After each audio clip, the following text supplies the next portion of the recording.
Estaba esta mañana acordándome de cómo eran las cosas cuando era niño, allá por principios de los años 80, y cómo ha cambiado la vida desde entonces hasta ahora.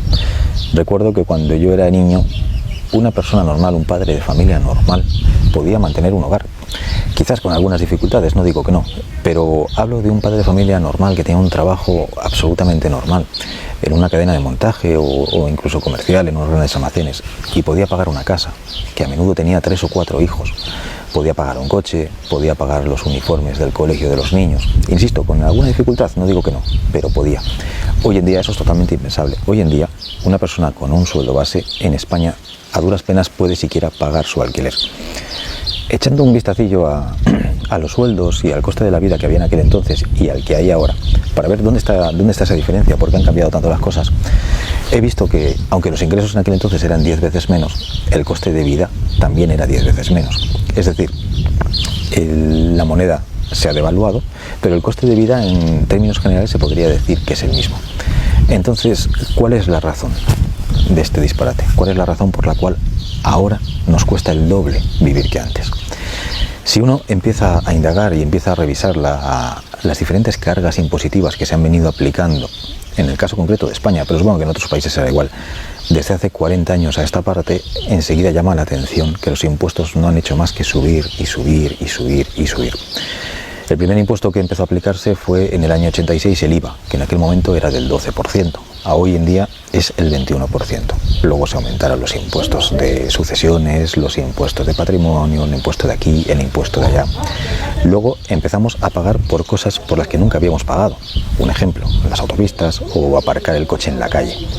Hoy en día pagamos por 1 millón de cosas por las que antes no pagábamos. Entonces, toda esa carga impositiva que ha hecho que nuestro coste de vida sea el doble, ¿a dónde va? ¿Qué hace el Estado con ese dinero? Porque de la España de 1980 a la España actual no hay tantas diferencias. En aquel momento había colegios igual que hay ahora, había hospitales igual que hay ahora, había carreteras igual que hay ahora. Además vivimos en una época tecnológica, se supone que ahora cualquier gestión, cualquier trámite burocrático tendría que ser más sencillo, el Estado tendría que ser más eficiente, no menos eficiente. Si miramos las cifras de los funcionarios que había en España en aquel entonces y las que hay ahora, el resultado es demencial, una auténtica locura. En el año 1975, en España había 500.000 funcionarios directos, con una población de 40 millones de habitantes. En el año 2020, en España, hay 3.500.000 funcionarios, con una población de 50 millones de habitantes. Es decir, la población se ha incrementado un 25% y el número de funcionarios se ha incrementado un 700%. Es una auténtica barbaridad. Y ese es el punto, esa es la raíz y esa es la base de todos los problemas. Ese es el motivo por el cual nuestro coste de vida es ahora el doble o el triple de lo que era hace 40 años. Pero ya no solo tenemos que asumir esa carga impositiva para mantener a todo ese cúmulo de parásitos, es que además nos mienten de forma descarada. Y basta con hacer una sencilla cuenta. Si cogemos un impuesto, por ejemplo, el impuesto del tabaco, se supone que el Estado español tiene hoy por hoy un impuesto al tabaco del 51%. Si yo voy al estanco y compro un paquete de Marlboro, me cuesta 5 euros. Y el Estado me dice que de esos 5 euros, el 51% son impuestos. Se supone que el coste de ese paquete de tabaco aproximadamente son 3,5 euros y el resto son impuestos. Pues bien, no hace mucho tiempo, hace escasamente 2 meses estuve en Asunción, en Paraguay, y allí compré un paquete de Marlboro y me costó al cambio 1,20 euro.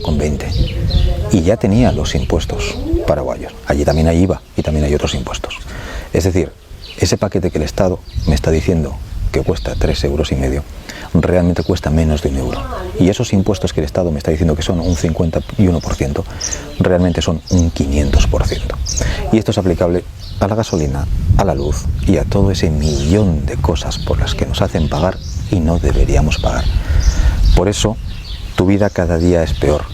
El problema no es el trabajo, el problema no es el dinero, el problema es que nos están robando y mintiendo por todas partes.